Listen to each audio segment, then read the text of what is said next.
Sumiklab ang barilan sa tipo-tipo Basilan dahil sa rido o away ng mga angkan.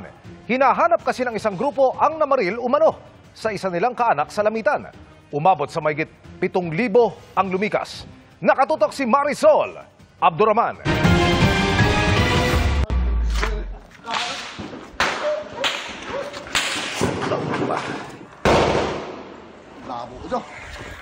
Umalingaw-ngaw ang mga putok sa bahaging ito ng tipo-tipo Basilan kaninang umaga.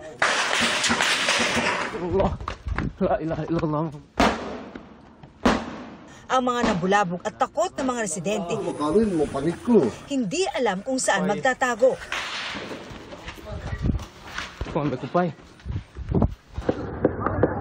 Kumalat ang balitang under siege ang bayan ng tipo-tipo. Ayon kay Basilan Governor Mujib Hataman, pumasok kahapon sa tipo-tipo ang mga kaanak ng isang ustad na nabaril naman sa lungsod ng Lamitan. Kahapon yung family nung namatay pumasok sa tipo-tipo kasi meron na silang suspect sa level nila. So ang suspect nila ay nagkataon municipal guard ng LGU ng tipo-tipo. At meron pa raw iba. Gusto umano ng mga ito na kunin at isuko sa kanila ang suspect na ayon kay Hataman ay municipal guard ng tipo-tipo. Nagkaroon na anya ng pag-uusap. Pinaliwanag natin paano ang proseso. Una, suspect pa lang yon at ongoing yung investigation. Gusto nilang ma-ensure na magkaroon ng justice doon sa kapatid nila. We have to apply the rule of law. Hindi yung dahil napagsuspechahan nila, by force, kukunin na lang. Pero nagkabarilan pa rin kaninang umaga. We have to come in. So, nandoon ang police, nandoon ang military to intervene. Na huwag kayong mag-resort sa violence dahil nagpapalitan ng putok ng baril. Doon na ng 11th Infantry Division, may mga nakisali ng mga lawless elements sa gulo. Meron pa kaming monitor ngayon. Kinansilang klase sa lahat ng antas at pasok sa mga tanggapan ng gobyerno sa lugar. Umabot naman sa mahigit 7,000 ang lumikas mula sa Bagidan at tipo-tipo proper, ayon sa tipo-tipo Municipal Social Welfare Office. Yung opisina kasi prior to the incident, dahil siyempre yung mga pumasok may kamag-anak din doon sa tipo-tipo proper, pinaalis na nila.